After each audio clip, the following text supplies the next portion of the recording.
पंच परमेश्वर। विस्तृत हिंदी सारांश। लेखक मुंशी प्रेमचंद।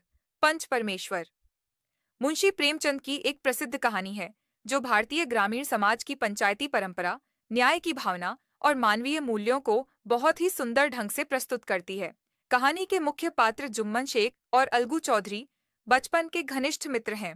दोनों एक दूसरे के सुख दुख में बराबर के भागीदार होते हैं और गांव में उनकी दोस्ती एक मिसाल मानी जाती है।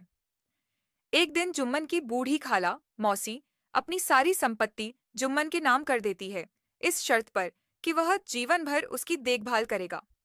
पर संपत्ति मिलने के बाद जुम्मन और उसकी पत्नी का व्यवहार बदल जाता है। खाला को अपमान और उपेक्षा झेलनी पड़ती है। थक हार कर वह गांव की पंचायत से न्याय मांगती है। जब पंचायत बैठती है तो अलगू चौधरी को पंच चुना जाता है। लोग सोचते हैं कि वह अपने मित्र जुम्मन के पक्ष में फैसला देगा, लेकिन अलगू निष्पक्ष न्याय करता है और खाला के हक में फैसला सुनाता है। इससे जुम्मन नाराज हो जाता है और दोनों की मित्रता टूट जाती है। कुछ समय बाद अलगू खुद एक विवाद में फंस जाता है। वह अपना एक बैल सामू साहू को कुछ समय के लिए बेचता है, यह शर्त पर कि बैल ठीक रहेगा तो दाम दिए जाएंगे। साहू बैल से खूब मेहनत करवाता है, लेकिन कुछ ही दिनों में बैल मर जाता है। अब वह दाम देने से इनकार कर देता है। यह मामला भी पंचायत में आता है और इस बार जुम्मन शेख को पंच बनाया जाता है। सबको लगता है कि अब वह बदला लेगा, लेकिन जब जुम्मन पंच की गद्दी पर बैठता है तो उसमें न्याय की भावना जाग उठती है।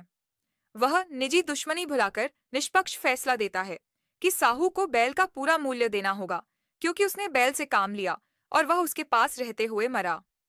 अंत में दोनों पुराने मित्र फिर से गले मिल जाते हैं। वे समझ जाते हैं कि पंच बनते ही व्यक्ति के भीतर ईश्वर का स्वर प्रकट होता है और वह सिर्फ न्याय की बात सोचता है, न कि रिश्ते नाते की।